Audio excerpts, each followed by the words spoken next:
and a very warm welcome. I am Ruchi Sharma. Cryptocurrency is buzzing these days thanks to the SEC taking a bold step of approving much-awaited spot Bitcoin ETF. The decision has sent the ball rolling in sidechain activity, the NFT market. In fact, Bitcoin ordinal is on the rise, surpassing Ethereum for months now. This has rejuvenated investor confidence for sure, but how far will the rub-off effect stay? Are we going to witness a change in the near term? To answer these questions and many more, we have a very special guest with us, Mr. Jason Fernandes, co-founder Adlunam. Welcome to 3.TV, Mr. Jason. Hi, thank you so much for having me. So Jason, NFT market is gradually picking up these days. Do you think the current market situation is apt for revival? What sense do you get from the prevailing trend? Yeah, so I think generally speaking, the NFT marketplace takes a little while to recover. Usually you'll have Bitcoin first.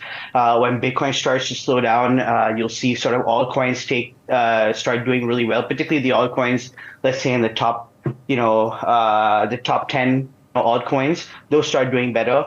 And then you start moving into like IDO, sort of like the IDO and then the NFT phase of the bull run. So there's usually like a progression in terms of when there's not a whole lot of money happening with Bitcoin because it starts trading sideways, then you'll see, altcoins being tried. And then when that starts trading sideways, then people start looking at NFTs and new IDOs and potentially, more exotic opportunities to sort of to multiply their funds. So I think that while it might be picking up right now, it's still probably not the optimum time to launch an NFT collection. Okay. Although I do know a few companies that are launching NFT collections, some of which I advise. But I think it's probably best to wait at least for a few months till sort of the air goes out of the Bitcoin itself market itself, okay. And you start seeing a rise of altcoins and then sort of all these alternate assets like NFTs. So I think that'll be when we start seeing it really pick up. The other thing that we really want to be careful about is sort of fake volume. So we've seen a lot of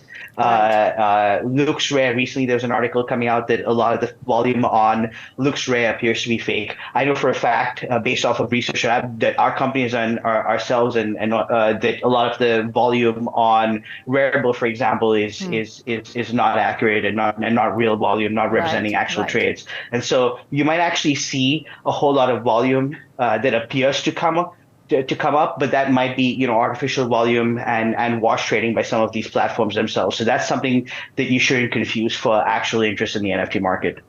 Right.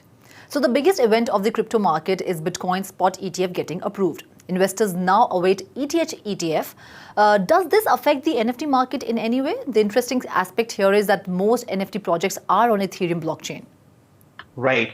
Yeah. So, I mean, generally speaking, what an ETF allows to happen is sort of more traditional finance funds to move into the crypto market. So the same way everybody's been waiting for like the spot Bitcoin ETF is really so that more institutional investors are able to have a lot of that traditional funds, retail, not just retail, but even like institutional funds and retail funds that are passing through institutions to enter sort of the crypto market, right? So that's sort of what the Bitcoin ETF has allowed for Bitcoin. Now, the same thing you would expect for Ethereum. So you'd expect a lot of more traditional retail and institutional money moving into particularly Ethereum ETFs. Let's say, for example, should they be approved? And that would basically mean at least in the near term, a rise in the price of Ethereum. So you certainly see Ethereum pop up. Now, how that would affect NFTs is it would probably not make Ethereum the most optimum network to issue an NFT on if Ethereum is bumping, and particularly if Ethereum is more volatile. They'll look at chains like Solana, for example, to launch NFTs. So that could be a potential danger, in fact, for NFTs that are on the Ethereum blockchain.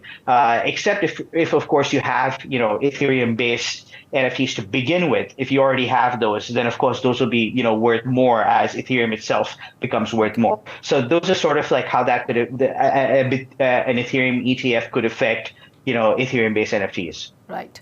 So X has discontinued NFT profile picture support. GameStop is shutting down its NFT marketplace. Now that there is a visible steady progress in the NFT market, why are platforms exiting the NFT market? Yeah, well, I think it could quite well be that a lot of the volume that we see on NFT marketplaces is not real volume. So they Right. might actually see a lot of theoretical volume, a lot of theoretical interest, but that may not actually, translate to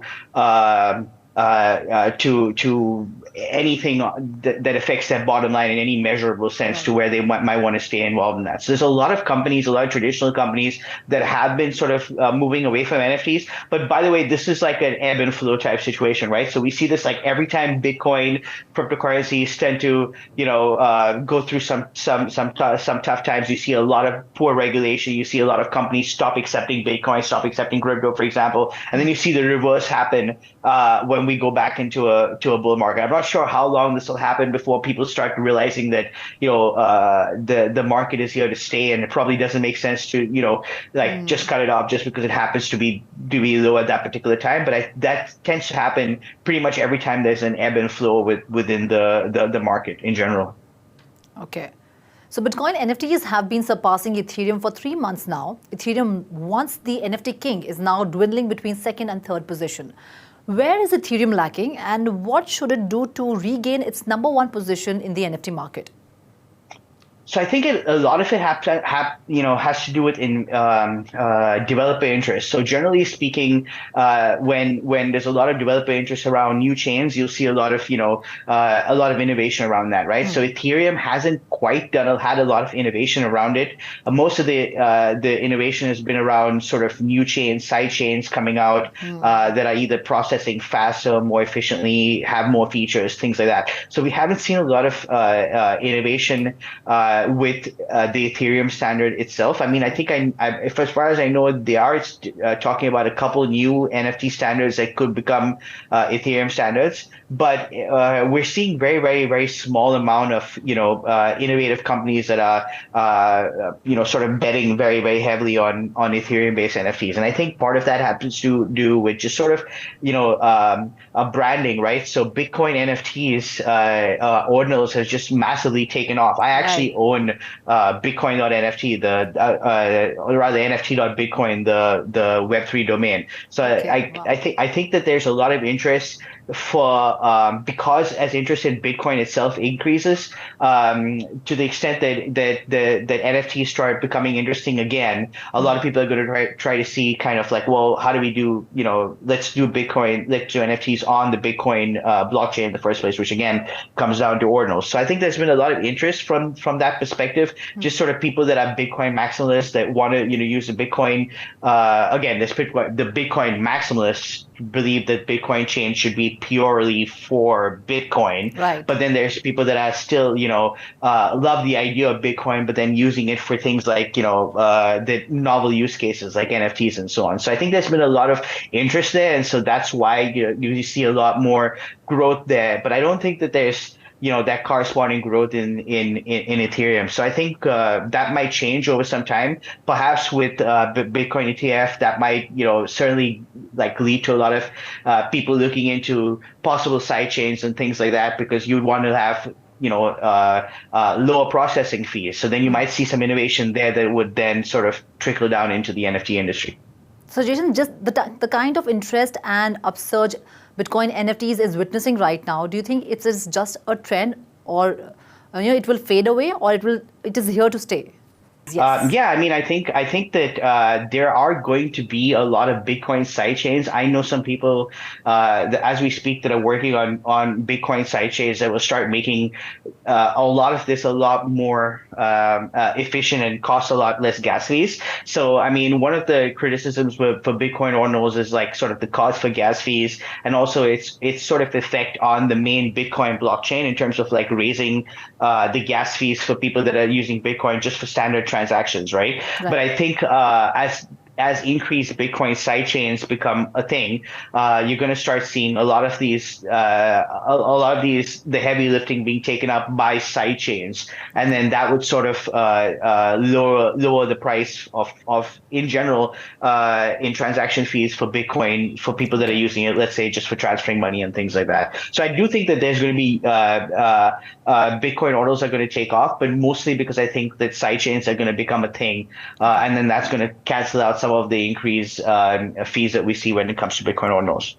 That's all in this special segment for now. This is me, Ruchi Sharma, signing off. Do like, share, and subscribe to 3.0 And for more information and stories, log on to our website www.3versetv.io or scan the QR code.